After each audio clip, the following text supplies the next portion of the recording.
Olá, sejam muito bem-vindos a mais um À Conversa Com.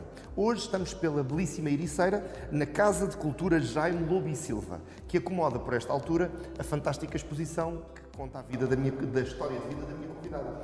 Que eu já lhe contei e vou assumir perante os nossos espectadores, eu tive algum receio de entrevistar e convidar para este programa porque tem uma história tão longa e é tão importante na vida de tantos jornalistas e tantos amantes da língua portuguesa que tem algum peso para mim. Hoje, no À Conversa Com Alice Vieira. Olá.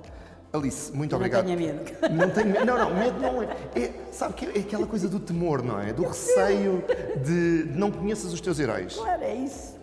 Alice, a minha primeira pergunta eu às vezes faço assim umas mais provocatórias. E a primeira pergunta até é um bocadinho técnica. O que é que pomos por baixo do nome Alice Vieira? Jornalista, escritora, poetisa? Não, jornalista sempre. É? Eu sou jornalista, eu digo sempre que eu sou uma jornalista que também escreve livros. Até porque, repare, eu comecei no Diário de Lisboa, tinha 18 anos. O meu primeiro livro, quando eu escrevi, tinha 35, portanto já tinha muito anos. Essa é uma história de um mito fantástica, porque a Alice diz que escreveu o primeiro livro em 79, quando a sua filha lhe disse que não tinha o que ler, não é? Exatamente. Mas antes do jornalismo, houve um livro não assinado por Alice Vieira, um livro de poemas, ou não? Houve. Não assim, não, quer dizer, também é o meu nome, que eu tenho, sim, como todas as pessoas, um nome que nunca mais acaba. E, portanto, eu nessa altura ainda era Alice Vassal Pereira, que era o que eu assinava também no jornal ainda, e escrevi um livro de poemas. Que não se orgulha muito, mas faz parte da história, não é? Quer dizer, eu agora até nem acho que esteja assim tão mal como achava. Sabe o que é? Eu tenho alguns livros de poesia, não são muitos, porque assim, eu só escrevo poesia quando estou muito apaixonada. Quando não estou muito apaixonada, abandono. E nessa altura estava... E, portanto, escrevi a amigos meus desse tempo, que ainda dizem, aquilo aqui é muito bom, não sei o quê. Se calhar é, mas deixa lá ficar. Mas não... Mas é muito engraçado porque começa a carreira a escrever, claramente a escrever e a escrever de paixão. Depois vai para o jornalismo, uma coisa muito mais formal e muito formal na altura, sim, porque havia mas, censuras. E como é jornalista, entende isto muito bem, com certeza. O jornalismo, eu não digo que o escritor que seja também jornalista seja melhor ou pior. O que eu acho é que escreve de maneira diferente. Acho que nós temos outra maneira de escrever. Repare, eu faço uns 3 ou 4 livros em conjunto com outros autores e não assinamos, é tudo por ordem alfabética, ninguém sabe quem é que escreveu o quê. Depois, no fim, nós perguntamos às pessoas se elas adivinham. Os meus textos, os meus capítulos e os do Mário Zambojal, toda a gente adivinha. Os outros não. É qualquer coisa ali. São as frases curtinhas, são os poucos adjetivos, essas coisas. Há uma expressividade maior. Quando se ensinava jornalismo, uma coisa logo que a gente aprendia e era ter muito medo dos adjetivos. A gente só usa um adjetivo quando quer dizer aquilo e não quer dizer outra coisa. E hoje, quando vou às escolas, começo por dizer aos miúdos, olha, os adjetivos não servem para nada. Aí logo as professoras, não diga isso. Eu depois explico o que quer dizer. E são as frases curtas, sabe perfeitamente. Se eu posso contar uma história em 10 linhas, para que é que é de contar em 20? Há limitações de caracteres e, sim, tudo isso. Questões editoriais. E depois, há uma coisa na escrita. É evidente que os meus livros não são para ler em voz alta, lógico. Mas eu leio sempre e depois há muitas vezes coisas que nós escrevemos que nos parecem tão bem e depois vamos dizer em voz alta e aquilo parece-nos tão mal, não é? Mas elas diziam, mas elas é aquilo que a gente tem no corpo, tira as mazelas e põe outra coisa. Depois os ques, aquilo as pessoas abusam dos ques, chegamos cá abaixo, cortamos os ques todos. Pronto, também há esse trabalho, para além depois da história que se conta. Mas agora disse-me uma coisa que me lembrou. A Alice detesta que leiam os seus próprios livros. Ela diz, os livros são meus. Eu detesto que leiam os livros de poemas. De poemas. O resto, com certeza. Sim. Mas os de poemas que sabe, aquilo é tão meu. Os poemas têm que ser por profissionais? Aquilo é tão meu que eu acho que me estão a invadir a minha privacidade. Pronto, que é estúpido. Mas às vezes também, porque isto as pessoas não se enxergam. Eu vou a escolas de miúdos pequenos. Ora, os meus livros de poesia são para adultos, adultíssimos. Pronto. Que é outro dos problemas que tenho enfrentado nos últimos tempos, não é? Os meus livros de poesia são para adultos. São para adultos. E depois aquelas almas vão ler livros de poesia, que para já não estou a perceber nada, com certeza, coitadinhos, e que não são para aquelas idades. Eu fico furiosa, isso fico furiosa. Mas pronto, olha, já vou, que ela saber, faça o que quiser. E põem os miúdos a ler em voz alta para... Eu não, leio... nas escolas põem-nos a ler. Sim, pronto. E como é que aguenta? Não aguento muito bem, acho que a professora, lá coitadinho que a criança não tem culpa, né? Deixo acabar e depois digo sempre à professora, desculpa, mas isto não é para a idade dele, porque é que lhe deu isto a ler? Mas eles gostam de ler tudo. Pode ser que gostem de ler tudo, mas isto não é para a idade. Olha, uma vez também me apareceu uma senhora na feira do livro que ia comprar um desses romances que eu tenho com mais 5 pessoas, que é um romance para adulto. E era para o filho dela. E disse, então, para quem é? Para fulano tal. O meu filho tem 5 anos. Eu disse, desculpe, é para ele ler mais... Não, é para ele ler agora. E digo eu assim, minha senhora, este livro... Sim, mas o meu filho lê tudo. Mas este livro se calhar não era bom para ele. É porque ele lê tudo. Minha senhora, aqui há 2 lésbicas, quero que o seu filho leia só assim, aquela... Lá travou, não é? Aquela travou, E se fosse agora, se calhar não travava. Mas a mim custa-me muito. Depois dizem que os miúdos não leem. Sim. Depende. Porque não está adaptado. O que é que estão a ler? Aqueles nestes livros, com certeza, coitadinhos, não leem, não é? Mas tudo depende disso. A gente tem que saber que livro é que há a dar às crianças, qual é a idade deles. E isso às vezes mas essa guerra é antiga. Eu lembro-me de ver no Facebook, ou de ver comentado, a Alice a dizer a uma fã, não, na verdade à mãe de uma fã que dizia, a minha filha é muito sua fã, vou comprar. E a Alice respondeu, não, este é para adultos. Não, isso é outra coisa, é que eu estou catalogada, que escrevo para crianças, o resto não existe. Mas escreve de tudo, não é? Eu escrevo de tudo, romances, faço crónicas, faço romances, tenho livros de poesia para adultos, tenho crónicas, tudo, romance para adultos. É só dizer que eu ficou dentro dessa gaveta? Porque as pessoas estão mais habituadas a... É mais fácil assim, não é? Não, para eles é mais fácil. Engavetá-la. Para eles é... Porque foi aquilo que eles começaram a ler primeiro. Porque realmente quando eu comecei a escrever um bocadinho mais para adultos, já tinha uma livros, carreira para crianças e jovens. Fundada. Que também, quando às vezes me diz para crianças, eu digo sempre, isto não é bem para crianças, digamos que é para jovens. Porque às vezes há coisas, enfim, que são um bocado complicadas, mas é claro, e eu gosto muito de escrever para jovens. Neste momento acabei de publicar uma peça de teatro para eles, que é o Anjos com Barbas, gosto, mas também gosto de escrever outras coisas. É isso. E fica livre. Outra coisa que eu achei muito engraçado na sua carreira sempre foi, você escreve para hoje. Para hoje? Para hoje, sempre. Tem livros em que as crianças ouvem o Rui Veloso. Lógico. Tem livros em que ouvem... Mas eu acho que os livros... os livros são sempre de hoje, penso eu. E são depois da data, se quiser saber a data em que ele vai ver cá em Quena, que foi. Porque depois há muitas coisas, eu também digo isso, as pessoas podem saber um bocadinho da vida por cá, lendo os meus livros, porque olha, o Rui Veloso, hoje já as pessoas já não enfim. Ele ainda é muito ouvido. Mas ainda é muito ouvido. Olha, o meu filho sabe as músicas dele, eu tenho um filho de 11 anos que sabe as músicas dele. Também, mas outras coisas, é que há dias alguém muito esperto da minha editora ligou-me e ia sair uma reedição, já não sei de que livro, Rosa, não era a Rosa, era um desses. Nós vinhamos-te perguntar se, como vai haver agora uma reedição, se tu não queres mudar... Revista e atualizada. Exato. Se não queres mudar, e onde estão? Escudos por euros. Eu disse, filho, se puseres euros, eu tenho que mudar tudo, porque quer dizer, aquilo que eu contei nesse livro, não havia euros nessa altura, eram outras coisas muito diferentes. Pois, se calhar é isso, deixa estar.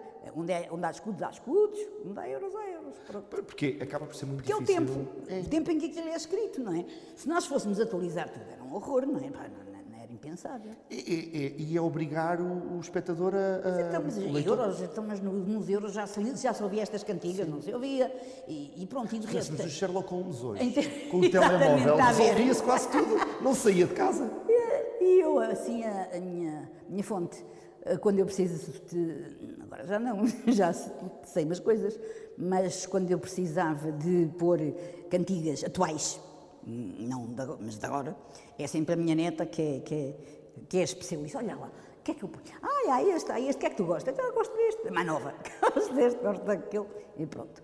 Mas, porque eu assim, as cantigas atuais não estou muito boa Mas par. a Alice é altamente incluída. Gosta de Facebook, não escreve em nada que não seja um teclado, excetuando poesia. Exatamente. Mas o teclado, vamos lá ver, eu levei um bocadinho de tempo Sofreu várias migrações, não é? A aceitar o computador. O computador. Sempre escrevi em teclado, lógico, mas era o teclado da máquina, depois o teclado do computador, mas levei assim um bocadinho de tempo. Eu lembro uma vez que os meus netos viviam em Inglaterra, naquela altura, e o mais pequeno veio cá e eu estava a escrever na máquina, não é? Máquina de escrever. E eu era muito bacanita, olhou e disse: avô, a tua máquina é melhor que o computador do meu pai, porque imprime logo assim que tu escreves. O que era verdade, não era uma fraude. Também tem essas vantagens. Mas realmente não sei o que é que se faria hoje sem computador, caramba. Pode ter a ver com o ritmo do bater e a pianista em si ouvir ali qualquer coisa... Era o barulho, sabe? Eu trabalho muito mal sem barulho. E quando vieram os computadores, eu lembro de um colega meu no BA Notícias, o que é que ele fazia? Ia para casa, punha-se a escrever à máquina e gravava uma disquete com ele a escrever à máquina. E quando ia para o jornal, enfiava a disquete e só assim é que ele conseguia escrever no computador. Era o barulho da máquina. Quer dizer, o computador, coitado, sofreu muito, porque ele naquela altura... Batia com a mesma força. Mas foi uma adaptação um bocado complicada. Agora não sei o que é que faria sem o meu computador, mas... E sem as novas tecnologias, porque se elas existem é para nos servirem para alguma coisa, não é? E isso eu devo a Leonelson, ao seu neto, que me ensinou a fazer Zooms, Skypes, videochamadas, tudo, é só dizer que eu faço. Agora faço tudo. E nesta pandemia deu muito jeito, claro. Pois, a pergunta era essa. A Alice sempre foi uma vivã, sempre gostou da rua. Eu ouvia a chorar-se pelo café que fechou em frente à sua casa. Nem quero saber. Sempre precisou dessa companhia, desse barulho. Eu sempre precisei de barulho. Portanto, quando estou... aqui não há, aqui está bem, mas em Lisboa, por exemplo, tenho sempre a janela aberta para ouvir o barulho da rua, moro no sexto andar, e ali a gente ouve. O silêncio a mim é terrível. E quando foi a pandemia, não é? Eu abri a janela para ver o que se passava cá fora e pensei, isto vai-me custar tanto tempo todo aqui dentro, fechado em casa, sem poder sair, sem ir ao café, mas eu tinha tanto para fazer, e ainda bem, tanto para fazer, que não me custou nada. De resto, eu até estava a ser seguida, ainda estou, para a minha psiquiatra, e ela ligava-me e eu dizia: doutora, passou-me tudo. E ela dizia: não acredito, juro, passou-me tudo, eu não tenho angústias, eu não tenho nada. Quer dizer, e era verdade, eu começava a trabalhar e passava-me tudo, e passou. Quer dizer, mas precisa da minha psiquiatra. Essa era uma daquelas perguntas provocatórias que eu tinha, porque há aquelas perguntas clichê que todos fazemos aos nossos entrevistados, e uma vez fizeram à Alice: o que é que lhe falta fazer? E a Alice respondeu: falta-me não fazer nada. E eu achei muito engraçado. E ele perguntar se o Covid tinha-lhe permitido esse tempo de ter tempo. Ainda hoje respondi a essa pergunta exatamente. O que é que mais gosta de fazer? Eu disse: não fazer nada. Não, porque é assim... Repare, o não fazer nada é muito criativo. Exatamente. Porque, olha, repare, sei lá, o Newton. Sim, sim. Que a ilha que estava à sombra, não era da bananeira, mas era à sombra da macieira. A Alice tem uma crónica a dizer isso, que as pessoas falta-lhes tempo de terem tempo. E que o Exatamente. tempo permitia as tertúlias, permitia... Claro, e permitia isso tudo. E hoje ninguém tem tempo para nada, mas é de loucura. Até eu, uma vez, antes desta pandemia toda, eu de manhã levantei-me e pensei assim: caramba, há tanto tempo que eu não que eu não atravesso o Tejo de barco, porque eu gosto muito de fazer isso. Já sei essa. Já. Foi a correr para apanhar o barco, mas não tinha ninguém à espera do outro lado. Eu tinha mesmo a sair, eu aí dentro. E eu, quando lá chego, mas para que é que eu venho a correr? Quer dizer, não está lá ninguém à minha espera, nem aqui, quer dizer. Mas é um bocadinho isso que as pessoas têm aquela sensação de terem sempre estar a correr para fazer qualquer coisa. E isso é muito nosso, penso eu. Mas este tempo do Covid permitiu-lhe arrumar a casa? Permitiu-me arrumar a cabeça, permitiu-me arrumar a casa, permitiu-me, como eu digo depois, não sei porquê, toda a gente me pedia textos para jornais, textos para aqui, e portanto permitiu-me ter a cabeça ocupada. E eu não digo que seja bom, mas serviu-me para alguma coisa, não é? Eu consigo ver pontos positivos nisto, porque houve pais que se encontraram com filhos. Exatamente. Agora, aquilo que eu acho no nosso confinamento, que deve ter sido terrível, é assim, eu vivo sozinha. Agora, famílias têm que estar todas juntas, com o marido, com os filhos, e a fazer almoço para este, e a fazer almoço para o outro, eu não sei, porque isto deve ter sido terrível. No meu caso não, eu fazia o que queria, às horas que queria, o que me apetecia, mas também me deu conhecer muito mais pessoas, porque as pessoas escreviam-me, eu respondia às pessoas. Pois porque a Alice gosta de escrever cartas e postais. Os Eu correios ia não ver vão ali à ao Nelson, falência. onde é que está a correspondência que ele trouxe de Lisboa. Eu ainda não acabei de responder aos outros que tenho cá. Eu não faço ideia, eu recebo para aí...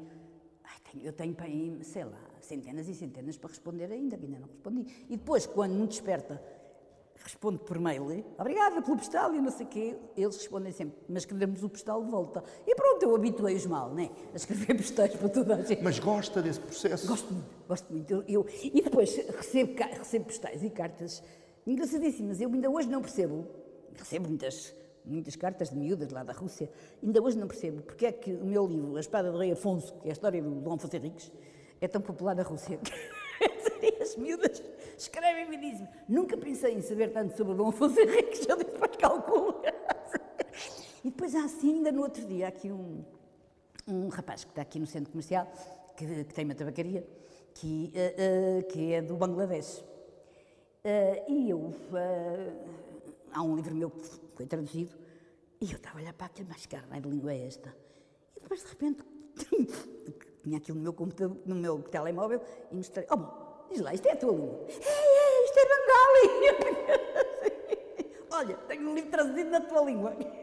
Porque tem a sua obra traduzida em muitas línguas. Menos inglês, querido. De resto, eu acho que... E porquê? Não, porque é muito difícil entrar, mesmo o Saramago... Entrar no mercado. Entrar no mercado inglês, mesmo o Saramago. Eu sou amiga de um grande escritor inglês, que é o Michael Morpurgo, e uma vez, nós estávamos num encontro lá não sei onde, e ele... Esse não é dos livros do MI5. Não, esse é outro. Esse é o Robert Machamore. Exatamente. E ele dizia-me, eu vou tentar que os teus livros sejam publicados, e depois, mesmo a editora dele disse-me, é muito difícil. Como é que era? Os ingleses pensam que eles já têm tudo o que é preciso e que não precisam de conhecer os outros. Uma barreira económica. E é único. Agora, em português, francês, até em brasileiro eu tenho que traduzir. É interessante esse lado, não é? De ter que se traduzir para brasileiro. Agora já não fazem isso, porque eu fiquei muito danada nos primeiros. Porque tinha frases extraordinárias. Na Rosa, por exemplo, uma das frases que a Mariana dizia era: a minha avó encheu-me o bolso de balas. Tinha a sua graça, quer dizer. Que são rebuçados, mas... Agora não fazem isso, agora fazem tal qual, e depois no fim tem um glossário, as palavras que são diferentes, com certeza, que eu aí fiquei muito danada com aquilo tudo traduzido em português. Eu na prosa acho que é razoavelmente fazível. Agora, na poesia é perturbador, não é? A tradução... Eu não tenho nenhum livro meu de poesia traduzido. Não tenho um livro, tenho 2 poemas ou 3, que as miúdas traduziram. A tradução de poesia é terrível. Tem uma crónica sua em que fala sobre isso, da diferença da saudade exatamente. Eu leio tudo, as minhas crónicas, tudo. E havia uma que era cafuné. Como é que se traduziria cafuné? Claro, tanto de uma língua como para outra, porque há palavras que são nossas e que é outra coisa cafuné. Saudade, boa. Mas temos que fazer o possível, pronto. Se queremos ter livros traduzidos. Agora, às vezes há traduções, quando os livros estão traduzidos em línguas que eu sei, tudo bem. Ainda ajuda... Ainda vejo. Agora... Sim, porque estamos a falar com uma licenciada em línguas germânicas. E agora, quando não conheço, e um dia eu estava a ler uma tradução, aquilo tinha saído e eu não tinha visto, e depois cheguei a ver como é que está a tradução. Bem, eu ia matando a senhora. Quer dizer, não, porque era assim, era da Rosa, creio eu, e sei que a Mariana, a uma dada altura, diz: hoje é o 25 de Abril, não temos escola, vou não sei para onde, vou brincar com os meus amigos, uma coisa assim. E em vez da senhora, isso eu percebi, ter feito uma notinha de rodapé a explicar o que era o 25 de Abril. Não, é a Mariana que diz, hoje é 25 de Abril, dia em que... E depois conta o 25 de Abril todo. Eu disse... Auto-escreveu a... Eu disse, mas que é isto? É a dia em que aconteceu isto. Ela própria é que está a contar aquilo no meio da história toda. E depois a senhora teve que mudar aquilo. Citando o que acontece sempre nos almoços e jantares de família, onde é que estava no 25 de Abril? Porque há uma crónica sua que diz que uns da minha família estavam a trabalhar, outros estavam na escola. Os meus filhos dizem sempre que estavam na escola. Toda essa crónica é deliciosa porque é o calendário. E é o mês de março. Eu nasci em março também.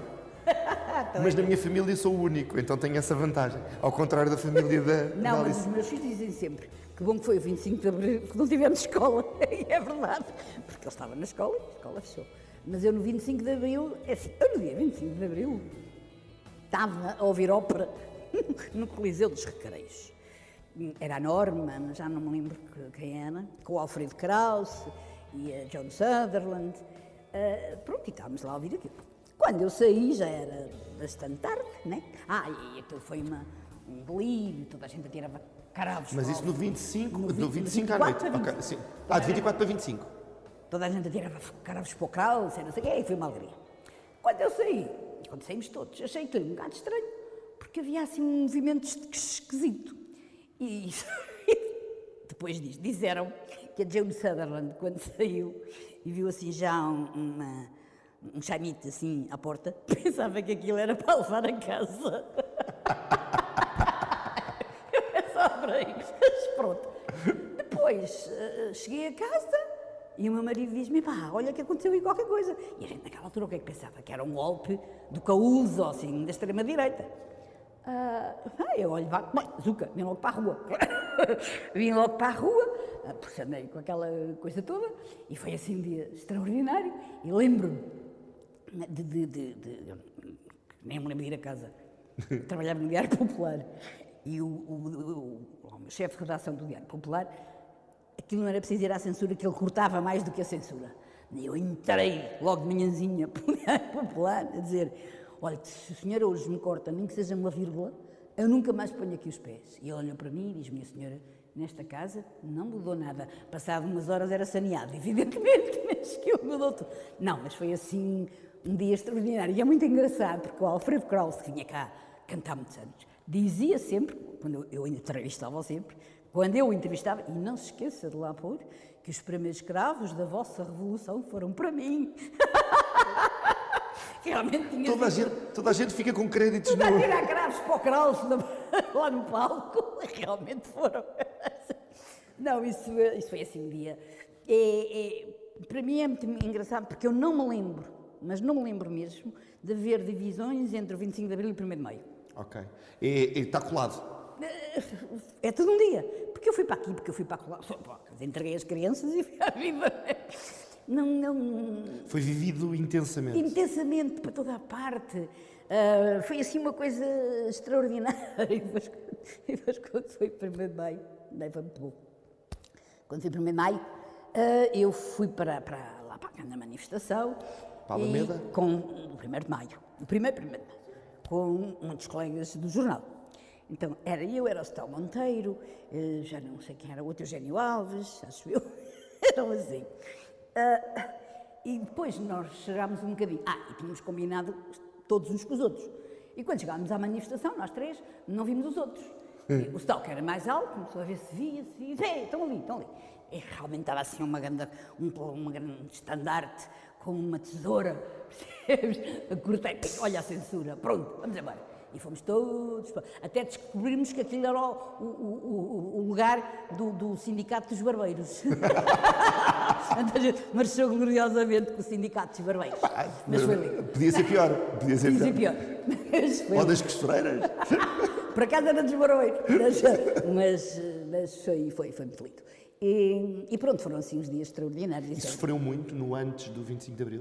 Eu sei que fazia parte daqueles circuitos das tertúlias, andava no Mónaco e... Agora, o que a gente sofria, jornalistas, era a censura, quer dizer, cortavam-nos. Eu quando vou hoje às escolas, e os miúdos nem entendem muito bem, eu levo sempre, porque tenho assim uma montanha, de folhas de cortes de censura, que eu guardei. que era para ver a tolice. Porque às vezes não fazia sentido. Eu lembro-me que os jornais, eu tenho sobretudo os cortes do Diário de Lisboa, que era muito mais cortado que os outros. Eu lembro-me que quando o Papa, Paulo VI, cá veio, não todas as notícias sobre o Papa eram cortadas. Porquê? Porque o Papa, antes de ir cá, tinha recebido os dirigentes dos movimentos de libertação da África. E pronto. E a aqui, partir daí... eles cortaram, essa que eu mostro sempre aos miúdos, eles ficam assim, não percebem nada. Eles cortaram uma fotografia de umas cadeiras e um maple, a dizer, aqui o Papa vai descansar 5 minutos. Só estavam as cadeiras. Não, era... Mas depois também a censura, às vezes pensava que a censura era burra e não era. Uma vez mas cortaram sobretudo a primeira página do Diário de Lisboa, o que é complicadíssimo de encher, não é? Então, o que é que o Diário de Lisboa publicou na primeira página? Encheu a primeira página toda de receitas de culinária. As pessoas perceberam que alguma coisa tinha acontecido, mas os censores também. E nos dias seguintes foi muito pior. Gostaram muito mais. A censura foi, assim, daquelas coisas terríveis. A censura e depois... escrever sem a censura, porque a gente não já estávamos tão formatados. Quer dizer, eu sempre tinha nascido com a censura, sempre tinha escrito com a censura, não se fala neste, não se fala naquilo, isto tem que se dizer de outra maneira. A Alice, desde pequenina, que ouvia os tios a dizer isto, não se fala lá fora. As lá conversas fora. Da leiteira eram... Não se fala lá fora, e eu punga. Mas a cabecita já estava formatada. Eu lembro-me de estar a escrever uma coisa qualquer. Ia falar-se de uma pessoa... E depois disse, não posso falar nesta pessoa. E depois, não posso. Não posso, quer dizer. Porque havia muitas coisas que a gente sabia que não podia falar, porque depois era cortado, e depois era uma chatice, e depois tínhamos que ter sempre... Por exemplo, quando eu estava a dirigir o Diário de Lisboa Juvenil, nós tínhamos que ter sempre um suplemento preparado para entrar se a censura cortasse tudo. Também acontecia. Então, no suplemento juvenil, se cortava aquilo tudo, e tínhamos de ter uma coisa já, porque era para não perder comboios, não é? Hoje não era assim. Naquela altura não tínhamos que apanhar os comboios. E como é que a jornalista que viveu isso tudo vê a informação de hoje? Como é que eu vejo a informação de hoje? Eu começo já por contextualizar. A Alice escolhe o jornal de acordo com as palavras cruzadas. Portanto, logo aí diz-nos muito sobre o jornalismo de hoje. Mas... Estou escuso de dizer mais nada. Não, vamos lá ver. Não sei, acho que... Eu digo sempre, eu acho que saí do jornalismo a tempo inteiro na altura certa. Porque agora realmente eu vejo cada coisa que não é... não saber escrever. Em vez do estive. É não saber escrever, é dizer coisas mal escritas. Uma vez eu li então, e não há os que fechavam as páginas agora. Os não revisores. Os revisores que fechavam antes e que viam se estava tudo mais ou menos, não é? Até no outro dia, já os tempos, mas não me esqueci dessa, era uma página inteira, não sei se era de uma entrevista, de uma reportagem, não sei. Era sempre tive, em vez de estive.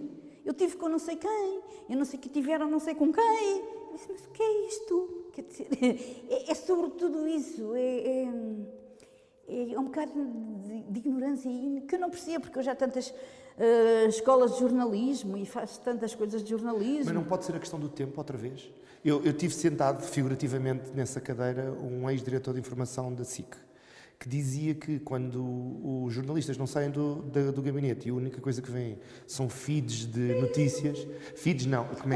Como é que eu traduzo feeds? Porque nós temos um problema com os... feed de notícias, tá mas é um bocadinho esse lado de... É um bocadinho isso, está ali, e depois dão notícias erradas, e depois dão não sei quê. Eu acho que muitas vezes as novas tecnologias também fazem mal, não é? Nós, quando eu estava no jornal, que a gente não tinha essas coisas, a gente se queria notícias, tinha que ir à procura delas, tinha que ir andar, tinha que ir, sei lá para onde. Hoje a gente carrega num botão, tem tudo, não é? E também mas também há bons jornalistas, vamos lá. Sim.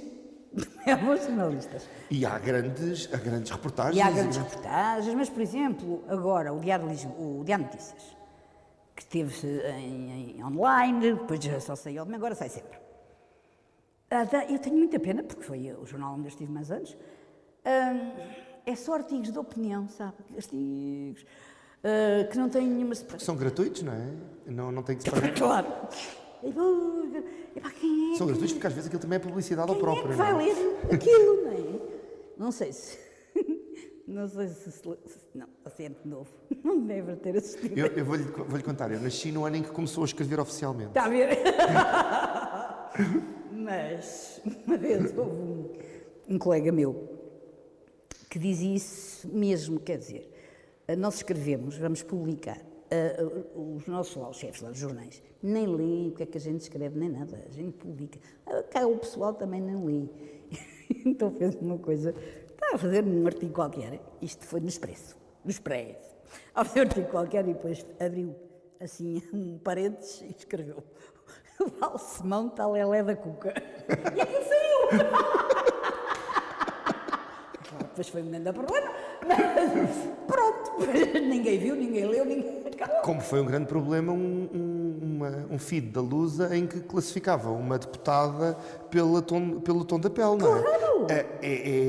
Nesta confusão É uma passam um confusão montão de coisas, danada, não é? que as pessoas, eu até acho que nem fazem por mal, nem sei, mas é muito isso. Agora escreve-se, o que se vê, o que se ouve, o que se diz. Depois há outra coisa, que é, segundo ouvimos dizer... Exato, fonte próxima de... Fonte próxima, não sei quê. Aqui há tempos, houve um canal de televisão que publicou uma reportagem. É assim, há um maluquinho aqui na Terra, toda a gente tem maluquinhos nas terras, acho eu. Todas as terras têm o seu maluquinho, senão também não vale a Este pena. nosso maluquinho, que é ucraniano, coitadinho, não diz uma palavra. Quer dizer, é enorme. Então passa o dia todo na rua adiante, ou diante de uma casa, ou diante de uma loja, ou diante de um café, ou diante de qualquer coisa assim. Só, não faz nada, só faz isto, não há nada. Às vezes faz assim para o céu e volta. Pois, segundo ouvimos dizer, é um predador, estava diante da escola à espera das crianças, coitadinho do homem, não faz mal a uma mosca. Mas estraga-se assim uma vida, não é? Coitadinho, quer dizer, eu nem sei se ele soube, mas porque depois a gente começou logo a dizer é que é impossível, a gente não pode dizer segundo ouvimos dizer. Olha, agora segundo ouvi dizer, está a chover. Pronto, por logo se vê. Não, eu acho que nós temos sempre que... Bem, isto é o que a gente aprendia antes, temos que ir ver o outro lado, se é assim, se não é, quem é que disse, falar com as pessoas que disseram. Não dá, eu acho que... Mas aí há... Agora a pergunta é do jovem jornalista. Mas a pergunta é, às vezes não há alguma malícia nisso? Quando se diz, tentámos chegar à fala com o interveniente A, mas não conseguimos resposta. Quando há malícia nisso, percebe-se. Pois. Eu isso entendo, quer dizer...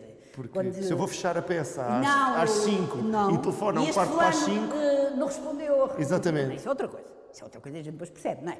E há uma certa malícia. Mas aí há malandragem, não é? Porque se quer vender uma história que não é verdadeira. Não é verdadeira, quer dizer... Mas aí a censura transformou-se numa censura económica em vez da censura política que tinha. Quando as pessoas dizem não há censura, pois é claro que não há censura, porque exatamente eu agora posso ir para os jornais ou lá para fora dizer isto. Fizeram isto, não deviam fazer, pronto. Não há censura. Agora, há um outro tipo, a económica. Uma manipulação, vá. Não é uma censura, mas é uma manipulação. Uma manipulaçãozita. Os grupos que têm os jornais não devem gostar que se fale disto assim, ou não. Pronto, se calhar nunca deixará de haver, não é? As pessoas são sempre... Então a escolha dos livros foi mesmo no tempo certo? Poder dizer o que gosta e o que quer através das personagens? A escrever livros? Sim.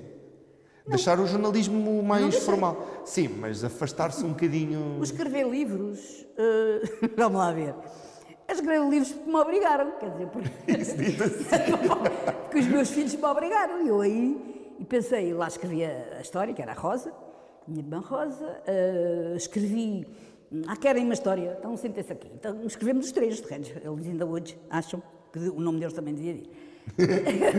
Porque quem me conhece, e eu leio a Rosa, minha irmã Rosa, aquilo é tudo da nossa família. Aquelas tias, aquela casa, tudo. Aquela escola onde eles andavam. Pronto, acabei a história, entreguei-lhes, eles levaram para... Acabei a história, eles levaram para a escola, gostaram muito, eu disse, pai, não me pedem mais nada, agora vou fazer outras coisas. Pois, eles não me pediram, só que aquilo teve um prémio, o livro. Também não fui eu que mandei aquilo para o prémio, foi o meu marido. E eu lembro que estava no jornal e recebi uma... O seu maior crítico, não é? Exato. E eu estava no jornal e recebi uma telefonema. Olha, é só para dizer que ganhaste o prémio. Qual prémio? Eu sabia lá que tinha concorrido ao prémio. E como ganhou o prémio, sabe como é que são os... Mas isso dos prémios, desculpe interrompê-la, Alice, mas isso dos prémios é muito complicado, porque a Alice, esse ganha não sabia que era. O de poesia ganha e eles não acreditavam que era a Alice. Isso dos prémios é muito complicado. Não é ela. Não, mas já sabe como é que é. Essa de poesia, primeiro que eles acreditassem que era eu. Esse de poesia, não, esse da Rosa, minha irmã Rosa, um livro ganha um prémio, a editora põe logo prémio, não sei o que, vende-se mais, e a editora pediu logo que eu escrever outro. E já tinha, uns 5 livros, ainda disse, eu vou acabar com isto, a minha vida não é isto, trabalho tenho no jornal que sobra, mas pronto, como eu disse há bocadinho, as linguagens são diferentes, olha, e lá continuei, mas isto agora que a minha editora não ouça, quer dizer, se os meus editores me dissessem, já tens mais de 80 livros, já não é preciso, eu parava logo. Agora, se eu não tivesse os 5 jornais e 2 revistas para onde escrever, isso é que era muito infeliz. Mas ainda ontem estive aqui a almoçar com um dos meus patrões aqui do Jornal de Mafra, que eu trabalho há 7 anos, isso é que era complicado. Mas pronto. Mas aí dentro, eu uma vez ouvia dizer que era uma esquizofrénica criativa. Que aí dentro estavam muitas coisas que falavam compartimentadamente. Que quando se estava a escrever poesia infantil não só via os romances, quando se estava a fazer romances não só via as crónicas e por aí adiante. Como é que funciona aí dentro? Porque são tantos tipos de escrita diferentes. E diz uma coisa que eu adoro, que também adoro a palavra chancela, que é, agora tramaram-na que não escreve para uma editora, mas para várias chancelas. Agora são as chancelas, quer dizer... Porque eu tenho um contrato de exclusividade, evidentemente, mas tenho um contrato de exclusividade para a editora, que são uma data de chancelas. E, nos tempos em que as editoras tinham dinheiro, eu lembro-me do meu patrão da Leia, a Leia tinha começado há pouco tempo, e o meu patrão da Leia dizer, quer escrever para outra editora, diga que a gente compra. Agora já não diz isso. Todos os males do mundo fossem esses. Diga que a gente compra. Mas são uma data, porque a poesia é para um sítio, as crónicas é para outro, as coisas infantis é para outro, mas quer dizer, eu gosto muito de trabalhar com eles, porque nunca me impõem a nada, quer dizer, agora queremos isto assim, nem pensar. Podem dar sugestões. Mas também gosta disso, não é? Eu sei que podem dar sugestões. Eu sei que quando lhe dizem, olha, gostava que escrevesse uma crónica sobre isto, facilitam-lhe a vida, não é? Isso é outra coisa. Eu às vezes até pergunto assim, vai lá uma dica para eu escrever nas crónicas, para os jornais e coisas. Aqui eles podem propor, e eu, se achar que sim, que gosto, faço. Se achar que não quero, digo, não, muito obrigada, eu não faço. Porque as duas coisas que eles uma vez me propuseram, e que tinham um bocadinho até mais a ver com o meu lado jornalista, foi quando foi a Expo 98. Como a Expo 98 era água, mares, oceanos, não sei o quê, pediram um livro sobre praias. E então eu disse, sim senhor, eu faço. Mas a sugestão era as mais belas praias de Portugal, e lia eu e mais o fotógrafo, para fazer as mais belas praias, e a gente nunca mais se entendia. Porque para mim, uma mais bela praia com frio, com chuva, para o outro, para o Palermo, era o Algarve. E então eu liguei para a editora e disse, olha, é assim, vocês vão gastar o dobro do papel, nós vamos gastar o dobro do tempo, mas não há cá mais belas, é praias de Portugal e fazemos todas. Fizemos todas, sabes quantas são? O livro era assim um calhamaço, eu andava toda, assim, na praia, e as pessoas diziam assim, andas a trabalhar, não parece nada. Pois não, porque andava ali a apanhar sol. E não há, se for ler, não há nenhum juízo de valor. Quer dizer, eu digo o que é praia. É uma apreciação. O que se faz na praia, o que se aí. Agora, esta é bonita, esta é feia, esta... Sem adjetivos. As pessoas depois leem e entendem, não é? E esse livro tem muito, que sai muito, esse livro das praias de Portugal, e ainda escrevi um, quando Lisboa foi capital da cultura há muitos anos, que se chama Esta Lisboa. E também gostei muito de fazer isso. Agora, repare, isso foi feito, Lisboa é uma cidade, não é hoje a mesma cidade que era naqueles anos. Eu lembro que aquilo acabava com a inauguração do Centro Cultural de Belém, e que ainda ninguém sabia o que é que ia para lá. Que era o que se dizia, por enquanto, como eu digo, só há um stand de automóveis. E era.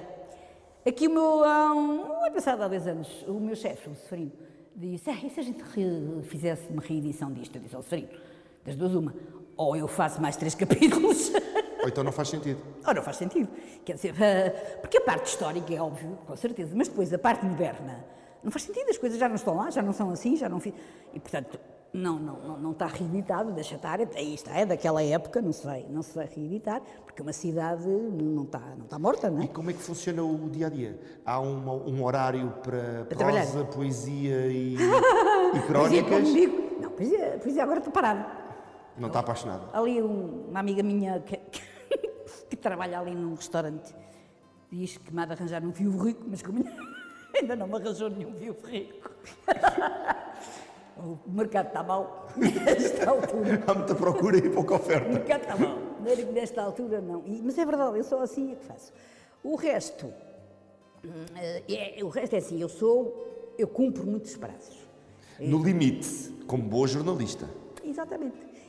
Se me disserem, isto tem que cá estar no dia 13, não sei quantos, ou 14, está lá no dia 13 ou 14, não está antes. Mas naquela altura está. Boa. Mesmo nos livros e tudo, eu não falho prazos nenhuns, porque, como boa jornalista, sei o que é falhar prazos, que é uma chatice. Portanto, neste momento, mas às vezes há livros que ficam para trás. Mas isso é por minha culpa, não é por culpa da editora. Na verdade, a culpa é da Rosa Lobato Faria, que lhe disse para rasgar, para destruir o que não usasse. E há uma história sua que eu fiquei chocado. Vá, conta.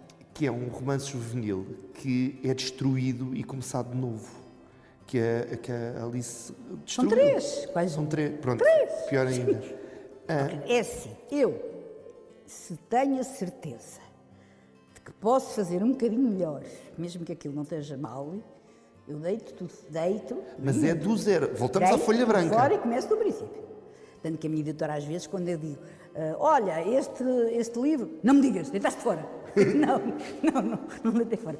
E começo do zero mesmo, às vezes que forem necessárias. Eu lembro-me que, acho que foi o que foi, o segundo, não me lembro, que um deles, Viagem à Roda do Meu Nome, por exemplo, aquilo que saiu é aí a terceira versão, mas toda deitada fora. Tudo. Depois e não há o stress da folha branca? Nunca nem me houve? importa, nem coisa nenhuma, tem que ser assim, é assim. Aí isso eu emendo quando as coisas não estão bem e se eu tenho a sensação de que não está mal. Eu sei fazer um bocadinho melhor. Então se eu sei fazer um bocadinho melhor, pronto, deito fora. Mas isso faço muito, isso é complicado às vezes. Mas pronto, e de resto.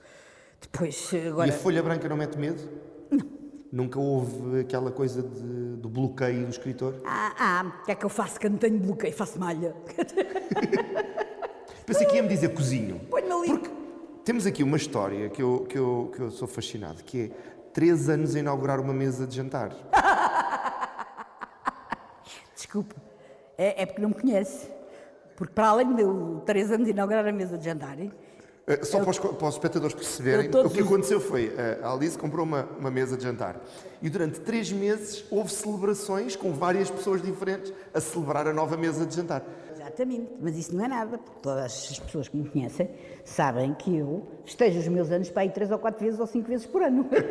No mesmo ano. Agora já festejei uma vez, para a semana já e outros amigos com quem eu vou festejar outra vez. E eles aqui já sabem isso, porque quando eu chego a um restaurante e diz, olha, eu queria uma coisa para alugar, e eles dizem sempre, está a começar a fechar os anos? Eu digo, hoje é a primeira ainda.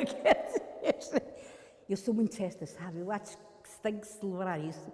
E aprendi com a minha homónima Alice no País das Maravilhas que se festejam os aniversários e os desaniversários. Portanto, a gente festeja tudo. Olha, é para festejar, estou cá. E porquê tantos amigos diferentes? Porque há uma frase que diz que amigas da minha idade eu só tenho a Simone, a Helena Sacadura Cabral. É a Simone e a Helena Sacadura Cabral. E que não são da minha idade, mas são da minha geração. Gosto muito disso, porque uma delas numa entrevista disse, não tenho ninguém da minha idade. E a Alice chega lá, então e eu? Tu não és bem da minha idade. Essa foi a Helena Sacadura Cabral, que também não é da minha idade, não é? Não, mas isso é uma questão, quer dizer, de eu ser velhota e já não ter muitas amigas vivas da minha idade. Essa coisa de ser velhota é irritante. Tá bem, pronto. Sabe que eu acho que acho que já disse isto noutro programa, que é, Eunice Munhoz tem uma das minhas frases favoritas, que é, eu acordo todos os dias com 18 anos. Depois, no caminho até à casa de banho, é que me lembro da idade que está no cartão de cidadão. Olha, isso era um bocadinho, não era bem, mas a minha prima, Maria Lamas, com quem eu vivi em Paris muito tempo, já estava velhota, né? E quando as pessoas lhe diziam, Maria, sabe o que interessa é a juventude de espírito, E ela disse, pois é, mas a juventude de espírito não me ajuda a descer escadas. E, então, é um bocado isso. Mas se não desce escadas, faz outras coisas, pronto. Eu mesmo assim, ainda faço bastantes. Agora, como é que eu lhe digo? Eu sempre me dei muito com gente mais nova. Sim. Ou porque eram amigos dos meus filhos, ou porque eram amigos de outras. Sempre me dei, e realmente as minhas amigas são muito mais novas do que eu. Aqui, por acaso, na Ericeira, tenho para aí uma ou duas mais ou menos da minha idade, mas as outras também são todas muito mais novas. E pronto, eu dou-me muito bem com elas. Não tenho muito essa questão da idade. Se houver uma muito velhinha, que eu também gosto, com certeza. Mas de resto é tudo, tudo gente muito mais nova que eu. Falando em gente mais nova, vamos falar do seu neto, que já esteve sentado, penso que mesmo nessa cadeira, ou nesta, numa das duas. O neto que desenvolveu esta fantástica exposição. Sim, esta exposição... Olha, manda-me trabalhar imenso. É? Porque vocês escrevem juntos. Explora-me imenso. Explora? Faça queixa. Queixe tudo, ele disse, queixe tudo, que eu defendo-a no Todos fim. os dias me dá ordens. É? Todos. Não imaginava. E hoje é para escrever para ali, e amanhã é para escrever. Olha, agora que está a dizer isso, ele também tenta dar ordens a mim. Agora é que eu estou a ver. Isso pode ser um padrão. Mas vocês vão e fazem assim? Desde que eu o conheço, e a gente já se conhece assim há uns tempitos, eu nunca mais tive sossego. Não, agora a sério, eu digo sempre, isso foi das melhores coisas que me aconteceram, porque qualquer coisa que eu preciso ele faz, ele está sempre disponível para tudo, e eu já não tenho muita gente, e então em Lisboa praticamente não tenho ninguém, mas mesmo aqui, e pessoas assim que me façam essas coisas todas. E portanto eu gosto muito dele, ele não está aqui para nos ouvir, e portanto eu posso dizer. Eu acho que é fácil gostar dele. Eu gosto muito dele, ele ajuda-me imenso e tem sempre coisas, e se precisa disto, e se precisa daquilo, e a mãe dele também, isto é família. Esse lado de cuidador dele, e tem muito a ver com os retratos contados. Sim, e com o projeto dele da Voz e Netos, esse cuidado dele de tomar conta, prolonga-se no tomar conta da história. Não só tomar conta da Alice, mas tomar conta da história da Alice. Não, pois. Que é um bocadinho o que nós temos aqui, não é? Não, e ele sabe, quer dizer, ele sabe muito bem a minha vida toda. E, portanto, sabendo isso, fez esta linda exposição, que está cá tudo, acho eu. E o nosso livro também é muito giro, esse do diário. Porque... Diário de uma avó e do neto, que é um conjunto de crónicas que foram para a visão. Isso foi publicado primeiro no Facebook. A gente escrevia isto. Não quero saber a leitura que isso teve. E eram as pessoas todas a dizer, eu também me lembro disso, eu também, não sei o quê, agora faça sobre isso. Porque para contextualizar àqueles que não conhecem, é muito engraçado, porque são cartas que vocês mandam um ao outro. E ele fala de coisas mais recentes, porque é mais novo, e eu falo de coisas mais antigas, muitas que ele até nem conheceu, nem viu. E as pessoas, bem, de tal maneira, aí está, que os meus chefes lá da Leia disseram logo que quando isto estiver pronto... Com a chancela da Casa das Letras. Só para usar a palavra chancela. Casa das Letras, é a Marta Ramires. E pronto, eles disseram, assim que isto estiver pronto, nós publicamos, porque aquilo tinha uma leitura, mas assim uma coisa... Mas acaba por ser muito engraçado, e ele já esteve no programa, portanto, ele já falou do lado dele, mas é muito giro este lado de preservarmos estes saberes, porque ele diz um exemplo que eu achei engraçadíssimo, e que não sei se a Alice vai concordar comigo, que é o saco do pão. Ele disse, as nossas avós tinham sacos do pão, e nós agora, por impostos e taxas e não sei o quê, estamos a voltar para isso e a descobrir que o saco guarda o sabor melhor. E há imensa coisa que nós tínhamos e que hoje já não há. Agora, também há muita coisa que não faz falta nenhuma voltar, não é? Que os mais novos têm e que nos ensinam. Olha, como há bocadinho estava a contar, estas novas tecnologias, pronto, é isso. E também tenho uma neta mais nova que, se eu precisar de alguma coisa daí, eu digo sempre, ela chega ao meu computador, faz umas rezas, bate e aquilo fica bom. Mas pronto. Portanto, nós temos muito que lhes ensinar, entre aspas, que eu não gosto de ensinar nada a ninguém, mas também temos muito que receber deles. E eu trabalhei uma vez na na Argentina. Porque é uma sinergia, não é? Acaba por ser... Com certeza, eu trabalhei uma vez na Argentina, eu gosto muito da Argentina, e trabalhei na província do El Chaco. O El Chaco é a terra mais miserável da Argentina. Basta dizer que só tem uma rua alcatroada também.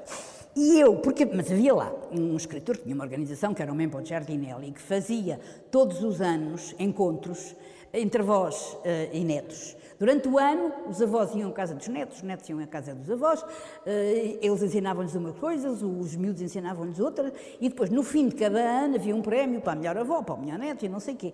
E um dia pediam para ir lá trabalhar com os miúdos, e eu realmente fiquei também fascinada, nunca disse... E só, Nelson, antes de nós começarmos com os retratos contados, depois sim, porque era um bocado isto, quer dizer, nós comecei a ensinar outras coisas aos outros. Portanto, e é isso que é importante, não é dizer, coitadinho do velhinho, não sei o quê, ou então também não é dizer, o idiota do miúdo que não sabe nada. Quer dizer, não, todos nós sabemos qualquer coisa. Acho que há uma socialização de ambas as partes que pode funcionar muito bem. E todos nós sabemos qualquer coisa. Os miúdos hoje sabem imensa coisa que eu nem sei, lógico. Claro, mas também tem muitas coisas para Mas também eu sei muitas coisas que eles também não sabem, não é? E, portanto, é juntar... esses saberes de diversas idades e de diversos tempos para formar pessoas felizes. Pronto, é isso. Alice, o tempo está sempre contra mim e daqui a bocado está a tocar a sirene para a hora do almoço. Isso deve estar. Mas há uma pergunta que eu disse-lhe que ia fazer-lhe algumas perguntas provocatórias. Já perdoou a Casa Blanca não estar lá o café do Rico? Porque é uma história engraçadíssima. A Alice vai à Casa Blanca e eu quero encontrar o café do Rico, que não existe porque aquilo só foi em Hollywood. Ouça lá, se você fosse mais velho, tivesse apaixonado pela Casa Blanca, como todas as pessoas da minha idade normalmente estão. Chega à Casa Blanca, o que é que quer ver? Querem ver o restaurante, o Casa Blanca, pronto. Mas lá o Cicerone ria-se porque acho que isto é uma coisa que muita gente faz. Mas ficou mesmo ofendida. Eu fiquei muito ofendida, então não há Casa Blanca. E quando ele me diz assim, não, foi tudo filmar nos estúdios lá de Hollywood, não me digas. Porque realmente eles devem ter, lógico, foram lá e filmaram a frente, porque aquilo da frente é igualzinho. Sim. E eu tinha passado por lá, durante a excursão, e olhei e disse, é ali. Mas também não haver uma mente mais empreendedora que pegasse e fizesse. Então não é. Nem que fosse para vender ímãs. Exatamente. Como é que uma terra daquelas... Eu já não vou a Marrocos há muito tempo, se calhar já, não sei. Como é que uma coisa daquelas está ali despercebida? Quer dizer, ao menos, também, não tem nada a ver com eles, mas tinha. Mas, e aquilo é um dos filmes da minha vida, porque, oh meu Deus do céu, fiquei muito danada e fiquei. E ainda não perdoei. Imagino que sim. Ainda não perdoei. Alice, duas últimas perguntas. A primeira tem a ver com a entrevista que eu lhe vou voltar a fazer, porque agora já somos amigos. E ficou muito por falar, mas mesmo muito por falar. Fica sempre. Daqui a... eu consigo fazer mais curto. Daqui a 1 ano ou 2 voltamos-nos a sentar, porque esta exposição vai estar noutros sítios. E o que é que me vai contar? O que é que eu vou contar? Se calhar vou contar o que me aconteceu nesses... Já encontrou o Viúvo Rico? Se calhar já encontrei o Viúvo Rico. E voltou à poesia. Olha, se calhar já lhe vou mostrar um livro de poesia. Se calhar já lhe vou mostrar também esse tal livro que eu tenho para fazer há não sei quantos anos, mas depois metem-se sempre outros pelo meio, que é uma biografia da Condessa de Ségur, que nós, quando éramos miúdos, líamos todos a Condessa de Ségur, e eu uma vez fiz uma biografia da Enid Blyton, que é a pior mulher que eu conheço na minha vida. Eu ainda consegui falar, já morreu, mas naquela altura ainda consegui falar com uma das filhas que me dizia que só tinha percebido que tinha mãe quando tinha 10 anos, porque ela odiava as crianças, não podia ver uma criança ao pé. E eu disse, não, eu depois disto só faço a biografia de uma pessoa muito boa. E comecei a Condessa de Ségur. Olha, meteu-se os retratos contados, meteu-se não sei o quê, meteu-se a peça de teatro, olha, está ali, já vai, olha, já a li peça tudo. de teatro era outra coisa que eu tinha a falar. Como é que é ver a sua história contada, sentada da plateia? Porque há uma peça de teatro muito biográfica. É complicado. Ver a minha história aqui é lindo, pronto. Ver a minha história em 3 dimensões, mesmo não é? contada assim, porque, enfim, os acontecimentos não passam por aqui, alguns. Ver a minha história contada num palco é de tal maneira que, quando a peça estreou, eu nem disse ao meu filho. Não há nada lá que ele não soubesse, mas pronto, mas não disse ao meu filho. E a peça teve imenso tempo em cena e não sei o quê, e aquilo chama-se Toda a Cidade Ardia, porque parte, quer dizer, parte do presente e depois do antes, e passa-se também um bocado em Paris, enfim, não interessa. E um dia diz-me o João Lourenço assim, uma das vezes que eu lá fui, olha, quem gosta muito desta peça é o teu filho, já cá veio 3 vezes. Estava a esconder-lhe o evitável. Mas também nunca me disse nada. Mas gostei muito da peça, isso gostei, vi muitas vezes, e depois houve uma altura em que não sei se era o sábado, à tarde havia depois conversas com os espectadores, e gostei mesmo muito dessa peça. Obviamente eu lia, mas isto é assim, eu estou a fazer e eu não mexo em nada. Mas eles deram-me para ler. E gostei muito de Toda a Cidade Ardia. A última pergunta, que é aquela que se calhar já não me convida para almoçar e para comer o seu famoso camarão de caril, ou caril de camarão. A última pergunta é, uma hora de conversa, este programa chama-se A Conversa Com, se pudesse escolher uma pessoa para se sentar nesta cadeira e estar aqui uma hora a conversar, personagem real, fictícia ou histórica, com quem é que ficava aqui uma hora a conversar? Comigo? Sim. Eu a conversar com ele a conversar. Com o meu amigo Zé Tolentino, quer dizer, Sr. Cardeal, boa, que somos amigos há uma data de anos, já não o vejo há muito tempo, e ele foi e há de ser sempre muito importante para mim. De resto, um dos livros dele, o primeiro livro de poesia, Dois Corpos Tombando sobre a Água, é de um poema dele, que ele, para lá de tudo mais, é um grande poeta, e não lhe perdoo ter ido lá ao pé do Papa e deixar-me aqui. Ele agora parece que está cá até. Mas, isso eu gostava. E garanto-lhe que era uma hora extraordinária.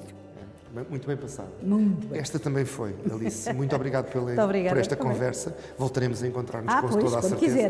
Deixe-me só despedir dos telespectadores e já continuamos a conversar, porque eu tenho aqui tantas coisas para lhe perguntar ainda. Pois ainda ficou aí muito. Ficou muito para perguntar. E percorri muito pouco o que tinha de notas, porque é muito memória. Quanto a si, agradeço-lhe a companhia nestes A Conversa Com. Para a semana voltamos. Relembro-lhe que pode adquirir o Diário de uma Avó e de um Neto, pode ir ao quintal da Alice, que é o seu Facebook, e saber muito do que ela pensa e do que ela escreve, porque é assumidamente um quintal. Pode procurar-nos nas redes sociais e saber do que é que se passa à frente e atrás das câmaras, em Curiacos TV, e voltamos para a semana. Volte também connosco.